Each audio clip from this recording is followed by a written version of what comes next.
தீபாவளி சீட்டுன்னு சொல்லி 100 ரூபாயிலிருந்து 1000 ரூபா வரைக்கும் கட்டுனங்க. ஒரு 10 லட்ச ரூபாயும் சொல்றாங்க, 20 லட்சங்கிறாங்க, 1 கோடி ரூபாங்கிறாங்க. எப்படியும் 500 சீட்டுக்கு மேல போட்டிருப்பாப்பீங்க. எல்லாத்துக்கும் வணக்கங்க. நாங்கள் அக்காபுரத்துலேருந்து வந்திருக்குறோங்க. குப்பண்ணன்னு சொல்லிட்டு எங்கள் ஊருக்கு வந்துங்க 10 வருஷமா பாத்திரமெல்லாம் கொடுத்துக்கிட்டு இருந்தாருங்க. ஆனால் பாத்திரம் கொடுத்து 10 வருஷமா வரவு செலவெல்லாம் பண்ணிக்கிட்டு இருந்தோம். இந்த வருஷம் சீட்டு போட்டேன்னு சொன்னார். அதை நம்பி வார சீட்டு தீபாவளி சீட்டுன்னு சொல்லி 100 ரூபாயிலிருந்து 1000 ரூபா வரைக்கும் கட்டுனங்க. ஆனால் இந்த வருஷம் பணம் கொடுக்குற 2 நாளைக்கு முன்னாடி ஃபோனு சுவிட்ச் ஆஃப்னு வந்துச்சுங்க. ஃபோன் என்னடா இத்தனை நாள் எல்லாமே சுவிட்ச் ஆஃப்னு வந்துச்சுன்னு சொல்லிட்டு ஃபோன் பண்ணி பார்த்தங்க. ஆனால் யாருமே ஃபோனை எடுக்கல. அப்புறம் பார்த்தா ஓடி போயிட்டோம் அப்படி இப்படின்னு அக்கம் பக்கம் சொன்னாங்க. அதை நம்பிட்டு போலீஸ்கார்ட்ட போய் சொல்லலாம். நாங்கள் யார்கிட்ட சொல்றது என்ன எவருன்னு தெரியாம இங்க எஸ்பி ஆபீஸ் வந்திருக்கிறேங்க. ஒரு 10 லட்ச ரூபாயும் சொல்றாங்க, 20 லட்சங்கிறாங்க, 1 கோடி ரூபாங்கிறாங்க. எத்தனை பேருன்னு தெரியல. எங்க ஏரியால ஒரு 100 சீட்டுக்கு மேல போட்டிருக்கிறேங்க.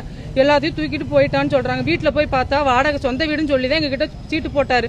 ஆனா சொந்த வீடு இல்லைன்னு சொல்றாங்க. வீட்டுக்காரங்க அக்கம் பக்கத்துல போய் விசாரிச்சா அப்படி ஒரு ஆள் இல்லைங்கிறாங்க. நைட்டா காலி பண்ணிட்டு போயிட்டேன்னு சொல்றாங்க. 500 சீட்டு என்னோட சீட்டே 421 நம்பர் சீட்டுங்க. எப்படியும் 500 சீட்டுக்கு மேல போட்டிருப்பாப்பீங்க. 2 கோடி ரூபான்னு சொல்றாங்க. ஆனா என்னோட ஒரு வீதிக்கு வந்தா 50,000ங்கிறாங்க. 5 சீட்டு 6 சீட்டு. இப்ப என்னை நம்பியே 50,000 நானே போட்டிருக்கிறேங்க.